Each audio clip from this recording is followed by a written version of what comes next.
Ah! How's it going, guys? Another episode of Ropre Break is coming to you. This week we have the current events that taking place in the WWE. How's everybody doing? I hope that this week was good for all of you, and hope that we're all excited about new things that are about to come in the professional wrestling world. Ryan, how you been? I've been good. How about yourself? Good. Ready to share more news with you. Let's hope. Ready to share current events that are taking place in the WWE. Or this week in the WWE edition of Ropre Break. Yes, this week we're going to, right now at least for this episode, we're going to talk about what went on this week in WWE, how awful the programming was, as it is and has been for past, I want to say, several years. But no changes at all. No. Right? Nothing. We've heard there's supposed to be changes, but we haven't seen any. Yes. The first topic is going to be the Raw reunion situations or whatever our thoughts that took place after Raw reunion. So, I think we should just tackle the topic that was Raw reunion. Yes. This was sort of a just way to garner ratings, just a way to have people tune in, to see a lot of old fossils. And I think a lot of people, mostly, especially me, I just wanted to see Stone Cold Steve Austin. I didn't want to see anybody else. And they, of course, saved him for last, and I think that was a smart idea by WWE. Everybody, of course, probably wanted to see him, so they saved him for the last segment, and, that probably kept people tuning in throughout the night to see Stone Cold. But the show was just awful. They had so-called legends there, which, you had some people who you could consider legends. As legends, yes. You had a Hulk Hogan there, you had Ric Flair, you had Austin, you had Booker T. You have Christian. Yeah. So you had people there who you could consider, legends. But you know what they would have said? It would have been a lot better to say WWE Hall of Famers. You could say that. Yeah. To me, I liked your idea, and just instead of doing it, you could have just, instead of Raw reunion, you could have called it Old School Raw again. Yeah, I did say that a few weeks ago. For the ones that watch, thank you for the ones that keep watching. So, yes. But for me, this was just another episode that was just dreadful. We saw no expansion on how they're supposed to be changing this.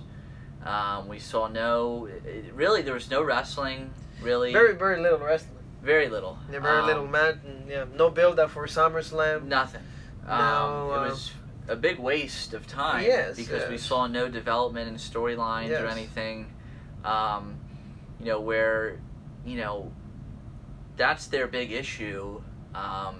Where they're supposed to be changing from entertainment to a sports product. They're not doing that. Yes. All I saw all night was a bunch of foolishness and a bunch of, nonsense. A bunch of, bullshit moments. I would say a bunch of moments that don't even make sense, or, they're going to be difficult to give some kind of continuity, just based on the fact that, all of these people that were there will not be there tomorrow. Yeah. I just don't agree with the fact that you're bringing a bunch of old people back to just get ratings. If you're going to bring back, an older person, I want them back for maybe a run. You have Undertaker come back for a Mania match. You have him come back, you have him come and cut promos and stuff, and that's for a match. That's understandable. I don't agree with it anymore because you're taking time away from younger superstars, but I see the importance of it because you have people tune in them for WrestleMania. Where, this made no sense at all because of what Juan just stated. in the end, they're not going to be there for next week. Yes. Yes. There were a lot of, flaws that they made throughout the night. And, the big one for me was the burial of the club. Yes. Or what they're calling them now, the OC. Yeah. I agree with you. I feel that like this type of shows are just for them to say we still can get ratings. Because when the ratings came out, they drew like I think 3 million, which is like the greatest number so far I think in 2019. But we know what is it about. It's just because like you said, they call a bunch of old people that of course like people that are watching because of them. So two things are coming out from that idea. The fact that like nobody cares about the new stars, and second of all, you just watch because you remember the nostalgia that bring it to you, that is brought to you from that time. Yeah. And again, you're losing an opportunity to build up on SummerSlam and to use these new, these old superstars to make these new superstars better. Yeah. For example, Ryan, tell us about the idea that you have for the last segment with Stone Cold Steve Austin. Because I feel that like it was good at the end to bring Stone Cold and everything, but the message to me was it was warm, heartwarming, it was nice, but like that wasn't to me the Stone Cold that I'm used to see. Yes. The Stone Cold that I'm used to see is like, Stunner, Dan, Steve Weisers, and all of that. So what was your idea, Ryan? Let us know, what was your idea? Well, throughout the night, before we get to Stone Cold, Okay. for me, I want to go throughout the night and just say the whole thing seemed like a mess, like just a total mess to me. Throughout the night, we saw the 24/7 belt on the line, right? I think that is a complete waste of time. I don't want to see that title anywhere. Okay? You saw that, first of all, okay, there are several women who won the belt. Yes. Okay? I'm tired of this. Also, you had a chance, actually, to make that title... You had a chance to make that title... Relevant. Actually relevant, Yep. with Alundra Blaze holding it up and throwing it in the garbage. And they didn't do it. That could have been your golden opportunity to get rid of that title. Okay? You're trying to make it, more sports-oriented, right? Mm-hmm. Get rid of that belt. That's one way to get more sports-oriented and get away from the entertainment shit. Redesign that belt and then just make it like we said before, the Hardcore Championship or something different. To me, it's not needed. Oh, well, the title itself is not needed. Yes. You have too many belts already. So to me, that's not needed. It needs to go away. Yes. Because it's never defended in the ring. It's not. It's never defended in the ring. For sports, it needs to be defended in the ring. It needs to be competition. It needs does. to be two athletes going against each other for the title. Not a freaking package and done. Yeah. Or Ted DiBiase buying the title from Alundra Blaze. So to me... Or Medusa for the ones that don't know WCW. So, to me, that was just a mess. With Kelly winning it, Alundra Blaze having it, all the crap that went on with that. That was a complete fucking disaster and mess. Then, you had other spots throughout the night where people were getting buried, like Samoa Joe, again. With Roman Reigns. I'm sorry, but you're back to, the original place that you had Roman Reigns before he had leukemia. Yes. The guy, you had a golden opportunity with this guy when he went out with leukemia.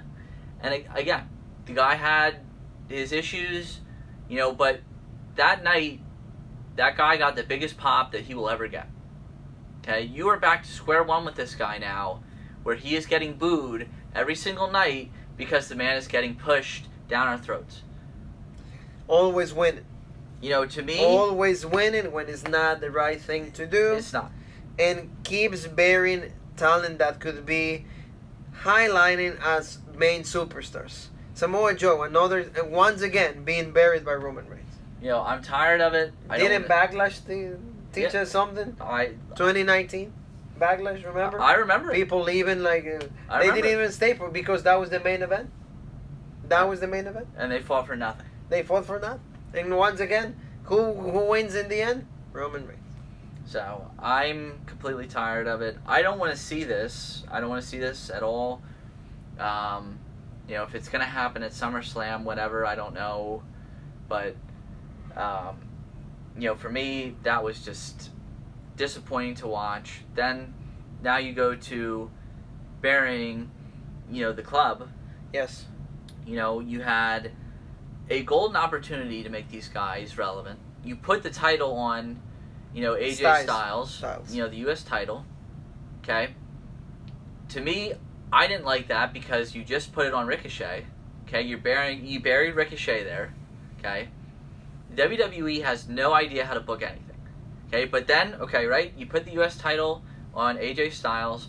You had an opportunity to build these guys up as a legitimate stable. But then, the following week, okay, you have, and we even mentioned this, during these sort of reunion shows, usually there's a bunch of old guys that come out and bury somebody. Yep. Okay, bury a team. Okay, it happened with the Ascension, it happened to the Revival, yes. Now it happened to the club. Yep. Okay, it should never have happened. Yep. Now, we heard all over, people complaining about it. I complained about it, and I thank all of you for the support because that was one of the highest that we've gotten in a while with a number of people reacting to it. When people reach to us, that was like your comment was one of the highest ones in the Ropre Break history. And I appreciate it, but then there are people complaining about it all over social media anyway. There were a number of people complaining about it, and then it came out that, all the people that were involved on the other side, like Triple H, Shawn Michaels, Scott Hall, all those people. The Road Dogg. They didn't want to do it. But they were overruled. Yeah. I don't want to hear that shit. By who? Well, of course, it was Vince McMahon, obviously. Yeah. But to me, then don't say you're not going to do the segment. Yeah. Say you're not going to. Just have. You're fucking Paul Levesque. Okay? Right? You're Triple H. Okay, you're part of the creative process there with NXT and everything. Just say you're not going to do the segment then. Yeah. No, if you don't want to bury talent, okay, that's where part of me still thinks that Triple H wants to be a part of the wrestling process. Yeah. And still wants to be, I'm a main guy here. I'm a main event player, yes. No, he still wants to be like that and still wants to bury people. Yeah. They could have, to me, in my eyes, said, you know what, if we're going to do this, no, then I don't want to be a part of it. They didn't need it. No. That's the thing. Or for example, like what I told you, why don't like the OC goes over and they beat the crap out of D-Generation X? That's the thing that should have happened. That is the legit way to put over somebody. To me, what should have happened is Rollins should have been getting the crap kicked out of him. DX comes out, but the OC beats the shit out of DX, and they look legit. Yes. So, yes, that to me is what should have happened. Yes. No, yeah, I agree with you. It should have happened that way, and in that way, the OC becomes legit, and they're relevant, and they're established as as a credible union, a faction. Yes. Rather than just they come out and they have to like go back. That's to me what ruined it for me. Why every time D-Generation X comes out you have to like go back? Why? I don't know. Why you have to retreat? I do not every know. time D-Generation X comes out. I do not like know. Are Shawn and Triple H like that good still? I don't think so. No, they're not. And why, like you said, why they have to help out Seth Rollins? That's again another gaping plot. Like it's just a huge plot hole in this whole thing. I mentioned that too. Rollins and Triple H faced each other at WrestleMania, a couple of years ago? 2 years ago. He's called the fucking Kingslayer. Yeah. Why is Triple H helping out Seth Rollins? Yeah. It makes no sense. Or why is Triple H so involved in like everything that Seth Rollins does? Yeah. Just have them apart. It doesn't make sense. It doesn't. That was terrible. I want to say also like Santino being there didn't make any sense. No. Alicia Fox, I saw in multiple reports that she probably will never wrestle again. Okay. But they don't know why. And she's called a legend. No. A legend. No. I think Candice Michelle, seeing Melina, that was somewhat interesting. I would say Candice Michelle and Melina, they look decent. Yes. Caitlyn looked really good. Yes. Yes. She's still, obviously, she was in the Mae Young She Classic. was like in the Mae Young Classic, so she still looks good. But she looked really good. Yeah, but they're not legends. No. They, like, the average person does not know who Caitlyn was. No. Unless you were watching the product during the 2014. Yeah. Because the main rivalry that she has was AJ Lee. And they had legit matches, but that doesn't make you a legend. Yes, no. I feel that it was a show that the main purpose of it was just to get ratings. Yeah. Because there was no purpose of building up new stars or building up storylines that are going to take place for SummerSlam. And once again, you as a company are telling yourself by seeing this, like, my old stuff is what really matters. My new star or my future is looking really dark because nobody really gives a damn about what's going on with my newer stars. And that's what bothers me. Yeah, and to me, again, the legends should be used. The legends or whoever like that is coming back should be used to put over new stars. For example, again, right, John Cena came out. Why? Yeah. For example, he cuts on whatever promo. Oh, this is my house. I love it. I'm always going to be there. Okay. Did he make a move? No. Did he rap? No. And then the Usos come out for no reason. Yeah. And then they come out with Rikishi. And like I said to you, if he's not going to dance, why is he there? And also, Devon coming out. With the Revival. With the Revival. Made no sense. What does Devon and the Revival have in common? So Devon all of a sudden comes out with them. Just to get people on the show. Always getting people on the show. Yeah. Yeah, that to me was like the part that I'm scratching my head like this. I'm like, why are they there? Why? And like you said, if Baba declines the offer, don't have Devon. Because I'm sorry, Devon as a singles competitor, even Reverend Devon, bullshit. Terrible. I want to see ECW. Fuck you, Devon. Yes, I want to see that. I barely the beginning of Barely Legal. That's how I want to remember Devon. The only good thing you will say about Reverend Devon is Batista. Yeah, Deacon Batista. Because Batista was introduced into WWE TV thanks to Devon. Yep. So that's when I was like, okay, what is this? And again, why you bring the legends? Legends, once again, I want to have to keep doing this. If they're not going to throw a punch. Yeah. I want to see them do their stick. And they don't do that. So for me, it's a lost opportunity just for the sake of getting a week of nice ratings. Yeah. And again, why they do it? Because of AEW. I'll say this. At least when Foley came out, he took the mandible claw from Bray Wyatt. And you know why is that? Because probably Foley said, you know what? I want to put somebody new over. Bray, do the mandible claw on me because that will be legit because everybody's going to be saying what? He's doing your move. So. But see, Foley, because Foley understands the business. Yeah.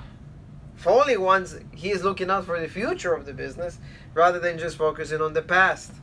So, I do like that. That one, at least, I like that because Foley was putting Bray Wyatt over. I like that. As for, the only other thing, the thing that was nice at the end with Austin, it was heartwarming, it was nice, it felt from the heart. But to me, it was a missed opportunity at what you could have done with Austin. Because when you bring Austin out, you do always get a huge pop. But you could have done something with Kevin Owens. Owens is involved in probably the biggest storyline you have right now. Right now, that is with Shane McMahon. And to me, you could have had McMahon come out and have him trashing the whole show. It's bullshit, all the usual stuff, and have Owens out there, and Austin come out with a big pop. Yeah. And have him sell the stunner, and, have him and Owens sharing a drink and everything. Yeah, and both of them use the stunner, and like you said to me, he's already putting Owens over, and he's already over, so his momentum is going to go to the roof.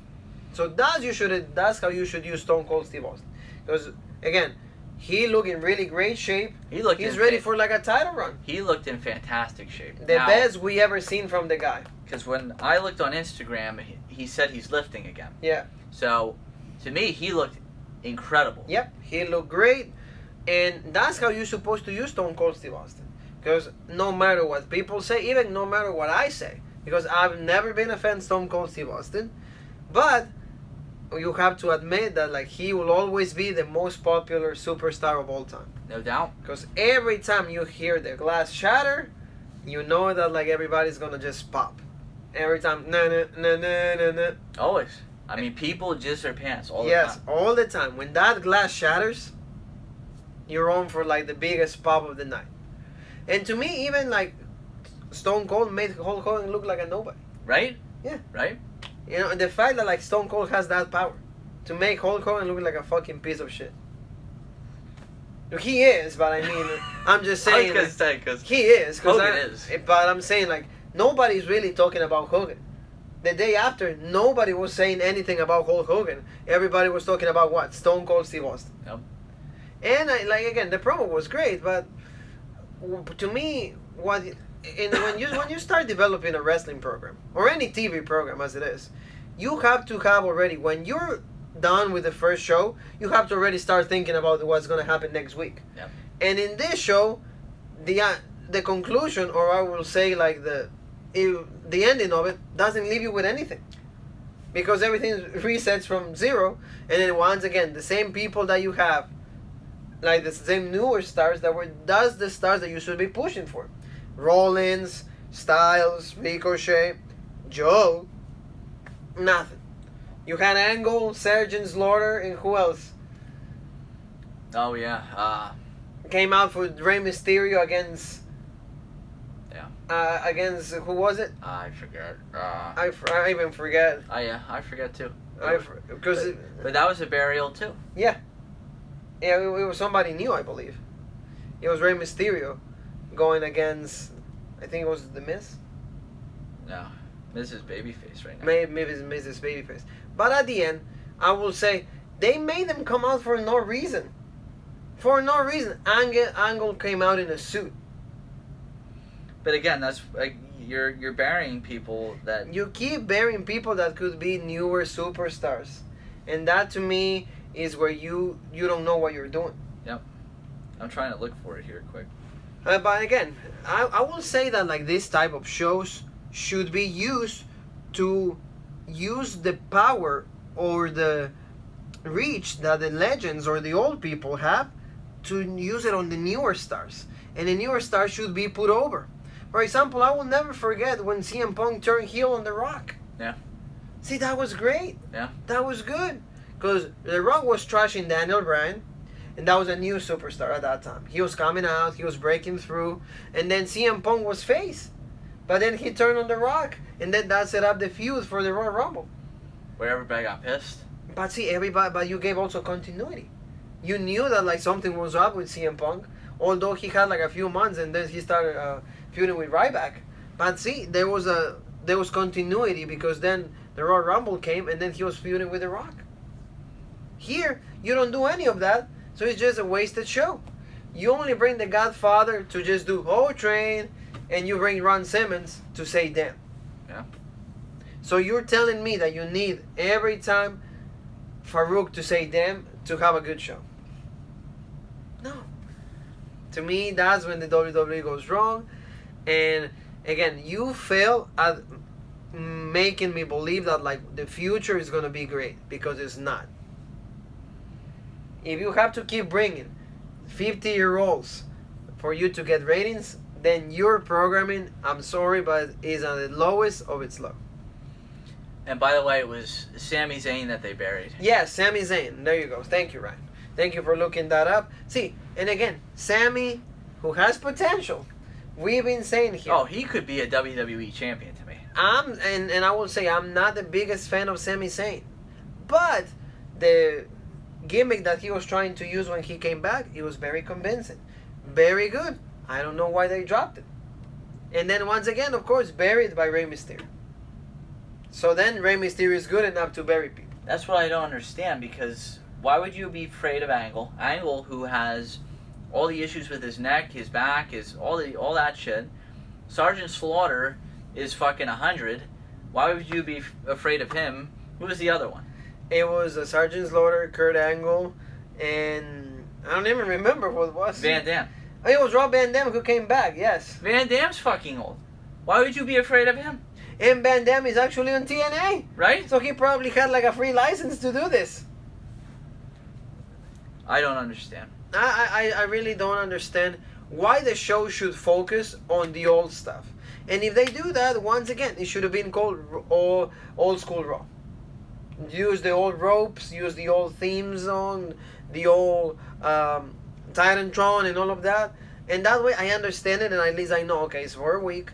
Not this Raw reunion, that is just a desperate attempt. Yeah. It's a pretty desperate attempt for you to like think that like the ratings are good. Oh yeah, we can still deliver. Oh, we can still have great shows. Oh no, you can't, because this week you're not gonna have any of those people, and let's see what your rating's gonna be. Yeah. Supposedly they're gonna have a segment involving Samoa Joe and Roman Reigns again. Yeah. It's gonna be a The Samoan something showdown or something. Showdown. I don't know what it's called. Another burial for Samoa Joe. Yeah. And you know, to me, like you said, Joe has had a really bad week because I feel any more thoughts about the Royal Reunion. No, we can move on to SmackDown. And to close up the Royal Reunion once again, a show that like it delivered for what the purpose of the show was it was just get people to watch. But But- it was not needed. It was not needed. No. You're delivering for those 3 hours. To me, you're supposed to be concentrating on moving your product on to a sports-oriented programming and competing with AEW. Yes. You're not furthering that. Nope. Okay? You're just concentrating on one night, and you're not, that's not helping your product. No. You need to be starting to further your product, and you're not doing that. You're still, what bothers me about WWE is they still, it seems like they book like last minute all the time. It's always last minute. It's too improvised at Yeah. times. But also the decision making is that bad because what you're putting on TV is that terrible, but you don't even care. Yeah. You just want to do it for the sake of feeling something for those 3 hours. You just put it there. Oh yeah, what are they going to be doing? Oh yeah, just have Simmons said damn. Or just have Maria burying Mike Kanellis one more time. And then have Eric Bischoff just show up and be like, hey. Isn't Eric Bischoff on SmackDown? Have Eric Bischoff on SmackDown. You don't need him on Raw. And for example, if it is like a Raw reunion, shouldn't your champion Brock Lesnar be there? Oh, that would never happen. It would only be there, he's only there when he needs to be for the certain... But he should be there to build up a feud for SummerSlam because With that's Seth the Rollins, yes. rematch that nobody wants And to for see. example, like, why is Seth Rollins fighting AJ Styles when he needs to be focusing on Brock Lesnar? Also, you're telling me that DX is going to come out and help Seth Rollins when Brock Lesnar is like about to hit the F5? Who knows, dude? Or why you have Kevin Nash and Scott Hall? Well, what the fuck are they going to do? They're fucking old. That's what I'm saying. Like, there's no even like a reason for you to just stand there and be like, yeah, we're here. And Gallows, Anderson, and Styles just be like pissing their pants. That's what I mean. Because they're fucking old. It should be Those like... three should be able to take out all of them. Because they all have bad hips. They're old. They're fucking old. Especially like Scott Hall. You're telling me that you're not going to be able to do anything to Chico. That man has had seizures. Like me. The man he can't do fucking shit anymore. He has to take, I think, 20 pills a day. Okay? To stay alive. Kevin Nash couldn't fucking wrestle when he was in good shape. When he was in his prime. Okay? He couldn't even move. Ric Flair has called him the worst wrestler of all time. Okay? Triple H is fucking bullshit now. Okay? Don't get me wrong. Okay? For you Triple H marks who love him, he's good at running NXT. To me, should be in charge of creative. No doubt. But the man needs to pack it in and retire. Michaels shouldn't be wrestling anymore either. Doesn't need to be coming out anymore. Done. Okay? Road Dogg, I don't even need to say anything about Road Dogg. The man could never fucking wrestle. He was good. I'm fucking crippled, and I can wrestle better than him. Zach Gowen, one leg, could wrestle better than Road Dogg. At least I will say he was an IC champ. He was an IC champ, and I'm good with it. But without Billy, bullshit. I don't need to see the Road Dogg. Worst IC champ of all time. I wouldn't go. Maybe that will be a topic for another video, but I will say yeah. So those are closing thoughts on that. I feel that the need for shows like this are just desperate attempts to get people to watch, and for that night you might accomplish that, but when it comes for the later weeks, you won't be able to do it. Yeah. So let's move on. We're gonna move on to SmackDown Live, and what we'll say, we're gonna talk about what. I'm going to ask your opinions about the biggest segment that took place there, which involved Miss TV with Shawn Michaels. For me, I think the segment was very good. Shawn was fantastic. And he always is. He's very good on the mic. He always has been. He always will be. You know. And and Ziggler was very good. Ziggler, toe-to-toe. Ziggler was like at his best. You know. At his best. Ziggler, they're really good. They're really good. Went back and forth. I loved, Shawn with, you're a wannabe Shawn Michaels. This wannabe Shawn Michaels lifestyle, yeah. That was very good. I liked it. I enjoyed it.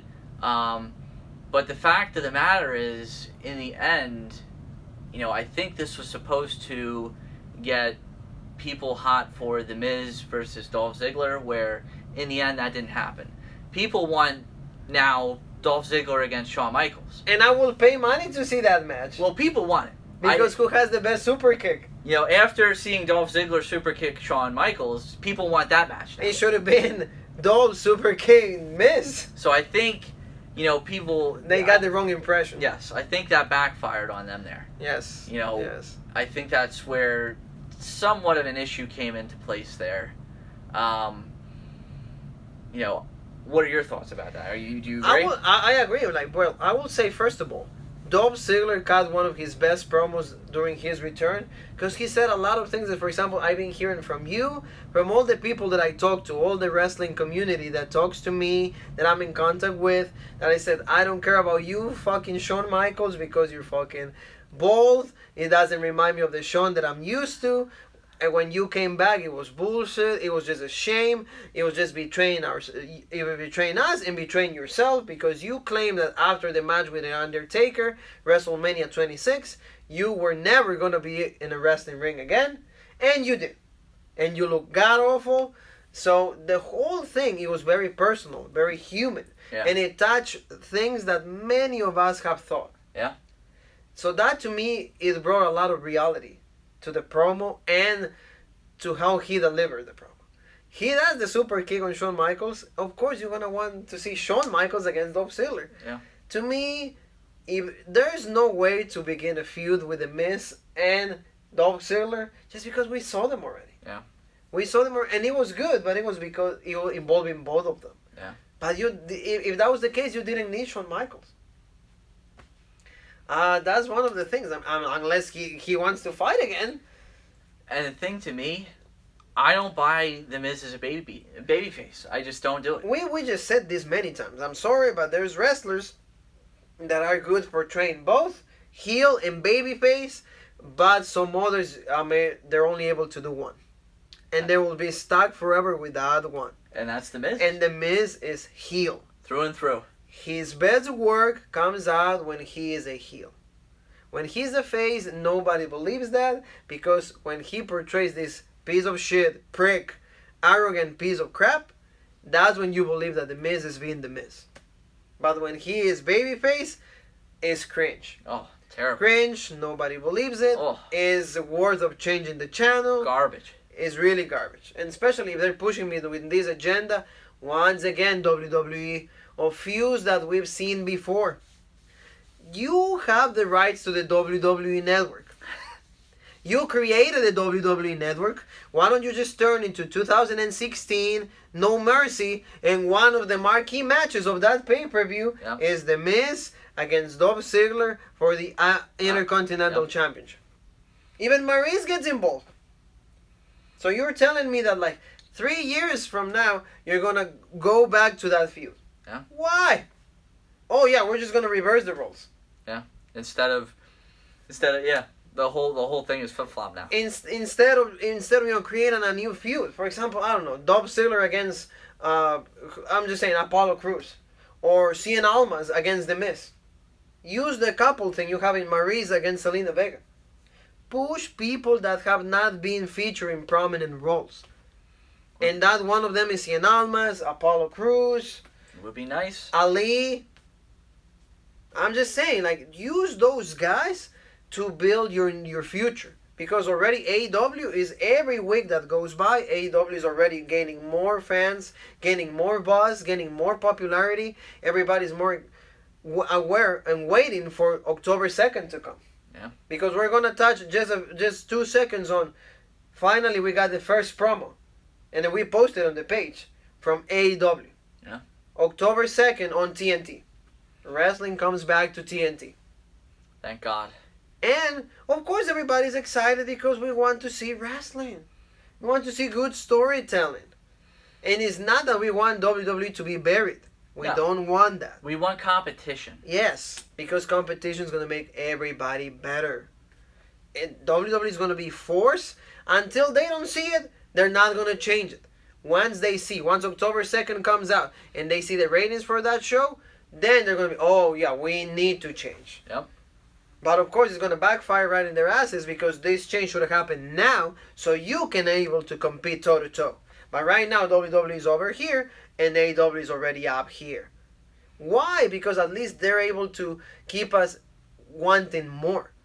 They've been able to develop storylines that, like, we already invested in. Ambrose against Kenny Omega. Even who's going to be the first AEW champion with Jericho and Hangman Page. Young Bucks and... The Young Bucks against the Lucha Brothers. Ladder match. The AAA championship on the line.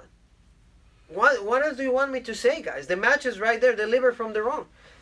I cannot say enough things from those 3 matches right there. Right there. I mean, there. There's my money. Those 3 matches are way better than so far throughout the whole year in WWE. Yeah. Give me 3 matches that are able to compete to just the names itself right there. To the ones from AEW. If you're saying Seth Rollins against Brock Lesnar, I'm sorry, but you saw that in WrestleMania. How did that end? Low blow, 3 curb stomps, and done. That wasn't even a match. And that wasn't even a match. Once again, we touched this in the videos before, but some of you are not watching anymore, so I don't know what's going on. It wasn't even back and forth. If you want wrestling in WWE, you have to go to NXT. Yeah. At least you'll get matches there, and you'll get good matches. Exactly. So anyway, that was like I would say the most important thing that took place on SmackDown, because at least it led me wanting to see Shawn against Dolph Ziggler. Maybe we're not going to get it, but at least I wanted something from them. Then we had what else? We had more of a Roman Reigns going against Kevin Owens.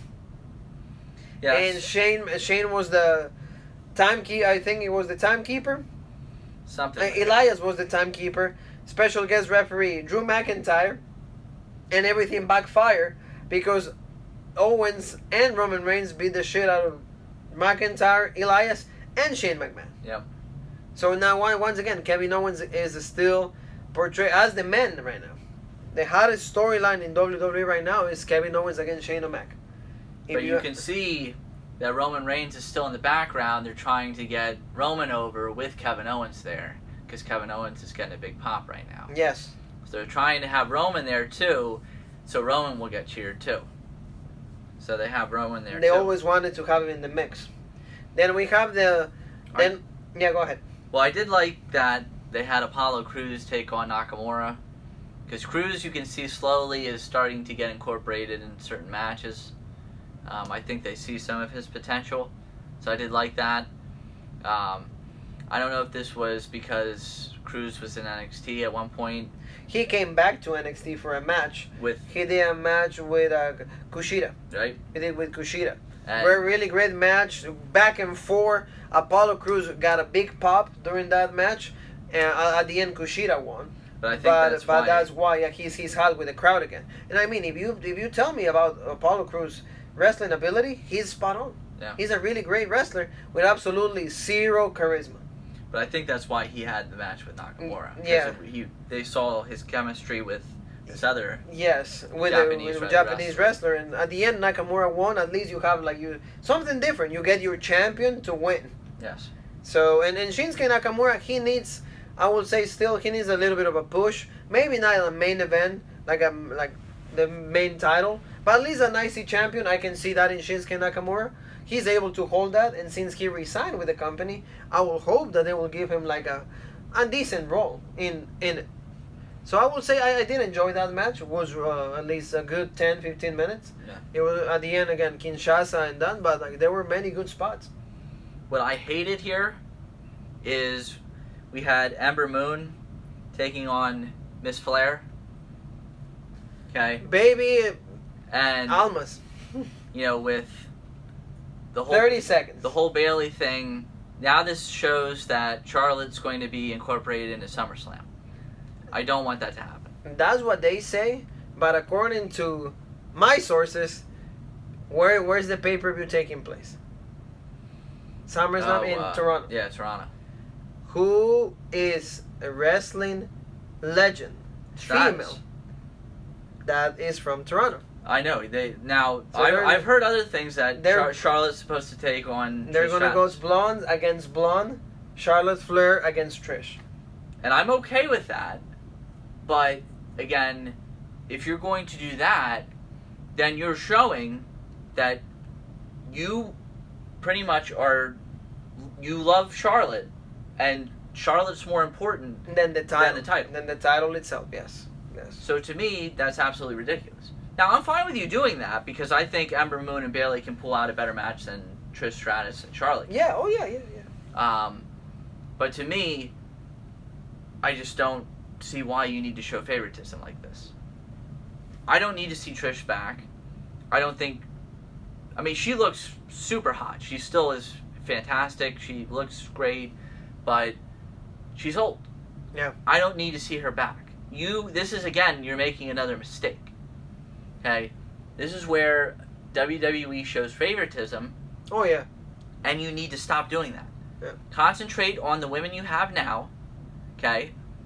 I know that you don't give a shit about your women, or the women's revolution, evolution, division, whatever you want to call it, but you should. Okay? AEW doesn't have a lot of women right now, but they're concentrating on it, and they're trying to put effort into it. You should do the same. Okay? Ever since Ronda left, that has gone downhill. The expectation, like the momentum that the women's evolution had, down the drain. Everything is gone. Down the drain. Gone. Okay? The first thing I would do is I would get rid of those fucking tag belts. You don't need them. Or at least I will say to you, Ryan, if they put them in Asuka and Kairi, have them defend those titles in a legit manner. Yes. Get, like Go to Sasha and Bayley wanted. Go to NXT or defend the title on Raw, on SmackDown, but against legit teams. So that's something they never got to do. It's because Sasha already left. But she didn't leave. She left because Because they lost. No, I'm saying, but they never got the chance. They never had a long term plan That's what for I them. mean. Yeah. To me, instead of being bullshit like that and having them lose because you wanted them to face, because you wanted to put the belts on the Iconics to face the fucking Bella Twins, what a great fucking match that would have been.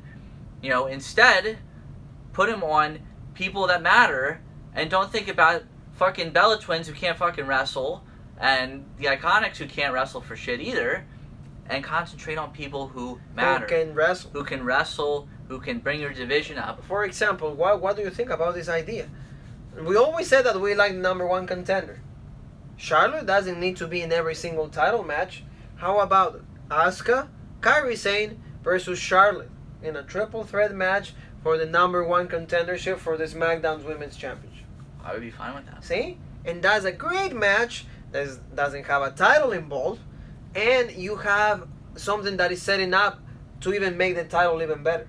Three great women going in contendership for that belt. Whoever wins is already, remember that they used to have the wrestlers in the back watching like what's going on with the title match. That could be Charlotte watching what's going on, what's happening between Bayley and Ember Moon. Yeah. Well, We're not. They don't do it anymore. We're two guys that like we were born with this wrestling passion. We've been watching the product for 20 some years, each one of us. Which is I don't know why they cannot do that. And don't you think that Asuka and Kairi Sane are gonna be actually excited to have a match with Charlotte? And those three women, the one is helping the other. Mm-hmm. Instead of the Iconics against Kairi Sane and Asuka. That's gonna last probably 3 seconds. It's gonna be the Asuka lock and then the insane elbow and done. And we have new tag team champions. But yeah, who are they gonna defend against? There's not a lot of teams. Same thing, like Mandy Rose, Sonya Deville. They could do something with them, but they choose not to. So, and all, like you said, Charlotte looked like a fucking idiot. And then he cut a promo with that. Yeah, like you always said, oh, I deserve a title match? Why?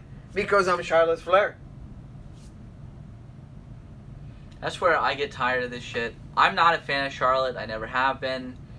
You know, it's the same thing with, you know, favoritism like Roman Reigns. You know, at least Reigns is not in the title picture all the time. I almost hate Charlotte more than I do Roman because she's in the goddamn title picture all the fucking time. Because they want to make her like Ric Flair and have her beat the title reign that he had. I don't give a shit what the hell you do with Charlotte, okay? She's never going to be Ric Flair. There's only one Rick. There's only one Nature Boy. Yes. Okay? She is the fucking same thing as this man right here. Okay? I have it signed. You see it right here. It's fucking beautiful. It's framed. Okay? It's worth a lot of money. Why? Is because it's the Woo! Nature Boy. Yep, Okay? Nature Boy. But everything about Charlotte is taken from him. Chops, the woo, the robe, the strut, everything. Okay? Nothing she does is different. The only thing she does to me that's different is the fucking moonsault, and that's god-awful. And natural selection. And that move is fucking bullshit too. And that's from Mr. Perfect, actually. So, yeah. I will say, like, just, there's more ways to feature this woman, rather than just every single time in the title picture. I agree. I mean, you can always give her spot, but that doesn't have to be with the title involved all the time. If you want her to win the title, wait maybe till next year. For example, let her win the Royal Rumble. Well, the fact of the matter that this is going to be her, I believe, 10th title reign is, to me, I'm just laughing at her. Yeah. You know, if people are fans of her, that's fine. You have your right. But you're fucking idiots then. Because she is gonna be a 10-time title holder. She's only been wrestling for 6 years. Okay? That's Tops. fucking ridiculous. Tops. Okay? 10-time title reigns should be career. Okay? Not you have it, you know, you're here 6 years and you're 10 times and you're still wrestling and you're gonna be wrestling another 6 years. So you're gonna have 20 reigns. Okay? That's ridiculous. 20 reigns. Yeah. Absolutely fucking laughable. Yes. Okay? Yeah, so that's what took place for the women's during the Smackdown show. Then we had Kofi Kingston going again against Samoa Joe. And then we had Randy Orton coming out with a very decent promo against Kofi Kingston. And the one thing I will say is something that we discussed, that we said during Ropre Break in the previous week, that they went and relived the rivalry in 2009 when Randy Orton went against Kofi Kingston. Mm-hmm. They relived that moment. Yes. And he said, you look at your best. And it was the one time that Kofi Kingston looked legit is because of Randy Orton. And Randy Orton said, you're champion because of me. Because I injured Mustafa Ali and you took his place in the chamber. So thank me that the fact that you have that title. And that was legit. But I hated that Joe looked like an asshole again. Once again, second loss in 2 days. But to me, at least, in my opinion, you know, Randy Orton versus Kofi Kingston at SummerSlam. Okay? Orton, to me, is they've always seen Orton as sort of like a Cena, a true champion, a legitimate champion. And to me, I think you're going to see Orton carrying that belt heading into Fox. It is more believable. To me. But I feel that like he's just going to be a transitional champion because he's going to win the title and then who they're going to put it on fucking Roman. No doubt. I mean, I think that's probably what's going to happen. Because right now you can't do Roman versus Kofi. Because you can go face No. against face. You can do it, but they're going to cheer Kofi. Oh yeah, Kofi's going to be the And man. God forbid anybody boo Roman. Yes. So to me, I see Orton winning it, and I see, yes, that match happen. Yeah, I seen that match happen, and then Roman will win it, and then finally everything goes back to the old same. So, but the promo was pretty decent though. I really enjoyed that. Orton, as a heel, is Orton is always been legit. His character was developed as a heel, legend killer, doing the RKO on Van Dam, Dusty, Snake. When he spit in Harley Race's face, loved it. Yeah. But again, those guys, as old guys, said, "I will put you over." They knew how to do business. They create what? Even the name itself, the Legend Killer, which I loved. Where these other fucks who are supposedly legends aren't putting other people over, which pissed me off. That's what we're saying. And see, for example, right there is a very clear example of what the legend should do. And that's why Randy even had that match with Dusty, with the Texas Bull Rope. Yeah. Who won? Randy Orton. Mick Foley. What did Mick Foley do for Randy Orton? Mick Foley came back and didn't win a single match against Randy Orton. Just put him over. Same thing with Edge. Yeah. That match, 22. Put Edge over like nobody else. Mick Foley his career is based on more losses than wins. No doubt. But see, he's made more careers than anybody else. Amen. Amen. Triple H. He knew he was going to be done. Oh yeah, I'm going to give you the best 2 matches of your career. Royal Rumble and No Way Out 2000. The Hell in a Cell and the Street Fight. Yep. That's what you do as a legend. When you know that your time is running short, then you start putting people over. And Foley to me is the one who is the best person of all time at doing that. Even remember one of the bullshit matches of SummerSlam in my eyes, SummerSlam 06, when he fought Ric Flair. It was a no holds bar. It was a hardcore match. Ric Flair busted open, bleeding all over the place. Mick had the match won, and then Ric Flair threatened to do something to Melina, and Mick Foley lost. He knows how to put people over, and that's how Randy Orton's career was born. I will say, imagine that, guy. See, this is how the conversation is taking us right now. From legends that don't know what to do with themselves to legends that did know what to do with themselves and help others to become superstars. And that's what they did for Randy Orton. See, that's where I think all these guys like Michaels, I wouldn't say Michaels as much, but I would say Triple H, Nash, Hall, Road Dogg. Those guys still, I think, want a bit of the spotlight, and they don't know how to give it up. Yes. And that bothers me. Yes. Where you should be putting other people over. And to me, for example, if they do a Raw reunion, and just backtracking a little bit, why don't you bring the Honky Tonk Man? I said to Ryan before, bring Balvinus. Well, I think Honky doesn't want anything to do. But he fucking gets the induction then. The induction I get. Because of the money, because he's going to be a playable character in WWE 2K20. Dude, that's him. I get that. You want money, that's fine. But to come back for a bullshit Raw, why? Was he ever a part of Raw? No. No.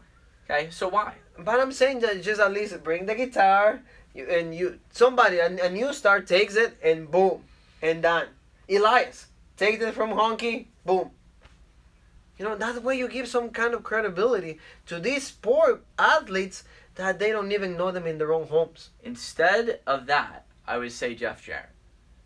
That's fine, but we saw Jeff Jarrett already with this shit. But to me, if you're going to have the guitar thing, I would do Jeff Jarrett instead of Honky. Because Honky was never part of Raw. That's true. In that one, I agree. It makes no sense to have him on Raw. Yeah, I agree with you. I agree with you on that.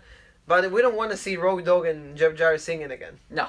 Fuck that. Be My Baby tonight. No, fuck that. Be My Baby. Anyway. Going back to SmackDown.